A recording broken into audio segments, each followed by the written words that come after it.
5월 11일 장전 시장입니다. 자, 뉴욕 3대 지수는 혼조세로 마감을 했습니다. 나스닥이 약속의 3시 이후에 치고 올라갔는데 다우 S&P는 기대와는 다르게 큰 상승은 나오지 않았습니다. 소비자 물가지수가 예상치에 부합하는 정도의 지표가 나왔고, 이로 인해서 미국이 또 연내 금리 인하할 가능성이 높아진다.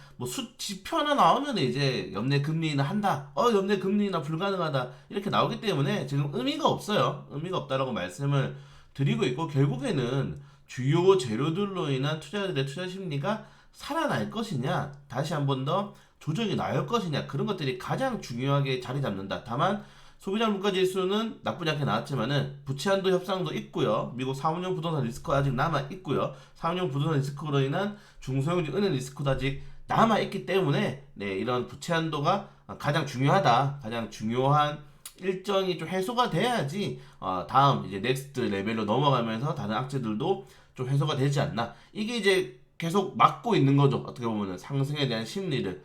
결국에는 디폴트 온다, 또다시 예전에 백악관 파업하는 것처럼 그렇게 이슈가 나올 수 있다는 겁니다.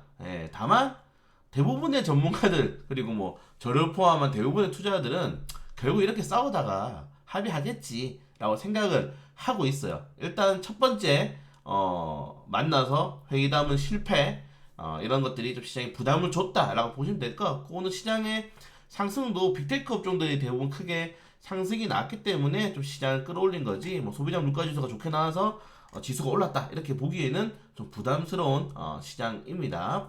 어제 여기환율이 좀 조정이 나오긴 했지만은 여전히 한미금리 차가 역대 최대치이기 때문에, 그리고 이번 한국은행의 금리 인하가 사실 좀 확정적이지 않아요. 지금 이렇게 금리 차가 확대된 상태에서 금리를 내려버리면은 2% 이상 벌어진단 말이에요. 2% 이상 벌어지면은 외국인 투자들이 지금도 국내 시장에 그냥 삼성전자만 조금씩 사고 있는데, 지금 외국인 투자들이 들어왔던 거의 7조 원이 넘는 규모의 매수 물량들이 언제 다시 빠져나갈지도 모른다는 말이죠. 그렇기 때문에 금리에 대한 부담감들이 좀 남아있다. 그래서 전체적으로 어제 시장은 예상대로 흘러갔고, 빅테크 종들만 좀 강세가 나오면서 이제 나스닥만 치고 올라가는 시장이었다. 국내 증시에는 그렇게 큰 영향을 미치기에는 좀 어렵지 않나.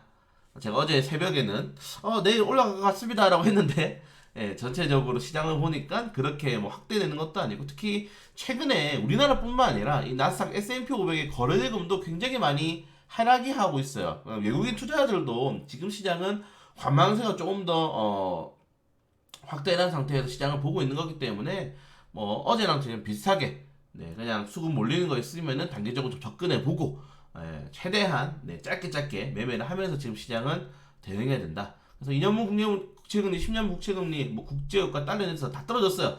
국내에 좀 긍정적인 이런 지표는 좋게 나왔지만은 전체적으로 국내 내부적인 수급으로 인한 그런 테마주들이 형성이 될 것이냐.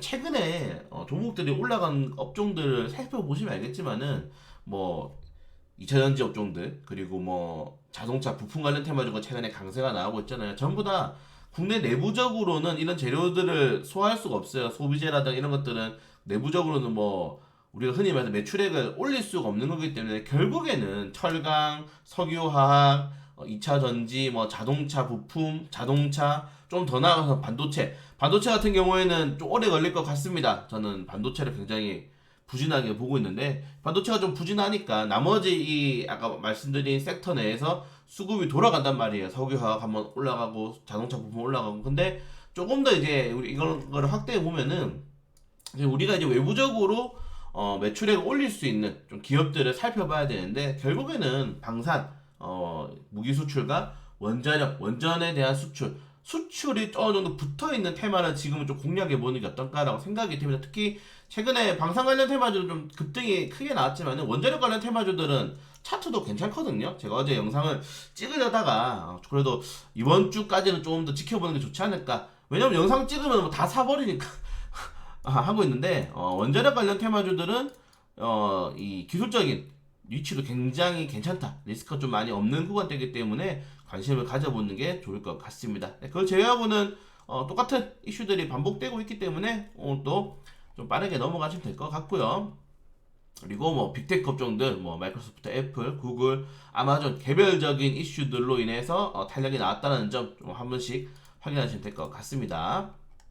그리고 제가 아까 말씀드린 것처럼 원자력 관련 이슈, 예, 결국에는 뭐 소형 모듈 원자로라든가 이렇게 외국계 기업들과 엮이고, 최근에 뭐 아시겠지만은 정부가 뭐 셔틀 외교 많이 하고 있죠. 뭐 미국과 정상회담 한 다음에 일본과 정상회담 하고 좀 있으면 또 G7 정상회담까지 합니다.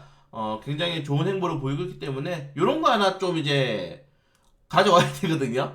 원자력 수출 관련해서 좀 하나 가져오면은 또 테마가 형성될 수 있으니까, 원자력 관련된 이슈, 그리고 정부가 밀고 있는 산업들, 정부가 지금 밀고 있는 게 뭡니까? 원자력 수출, 그리고 뭐 방위산업 수출, 여기에 어제 자동차 세액 공제, 반도체도 이제 세액 공제가 있긴 하지만은 이런 것들을 본다면은 정부가 좀 밀어주고 여기 기업들이 같이 당기는 종목들로 가야지 결국 실적과 정부 정책을 동시에 잡을 수 있거든요. 동시에 잡을 수 있는 게 지금으로는 자동차 부품, 전기차로 하겠습니다. 전기차 세액 공제 나왔고, 그리고 모듈 원자로 수출, 그리고 방산 수출이 필수적이기 때문에 이 세 개는 아마 2분기 넘어서서 좀 3분기, 4분기까지도 꾸준하게 시장을 주도할 수 있는 주도주로 역할을 할 수 있지 않나라고 좀 생각이 됩니다. 그래서 관련된 내용들 G2파워 좀 차트 좋으니까 살펴보시면 좋을 것 같아요.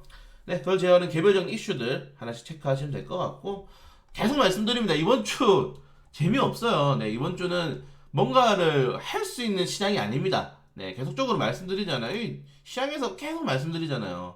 재미없다. 네, 이번 주 2000년 못 간다. 똑같은 죄를 반복하고 있다. 그래서 이번 주는 좀 쉬어도 괜찮습니다, 여러분들. 목요일, 금요일이니까 쉬면서 우리 어제처럼 좀 부품주도 쓰고 몰리는 거 있으면은 단타나 좀 치면서 지금 시장은 관망하는 게 가장 베스트. 네, 확률적으로는 계속 부담스럽죠. 확률적으로 부담스럽기 때문에 좀 관망세를 가져가면서 지금 시장 이어나갈 수 있도록 하겠습니다.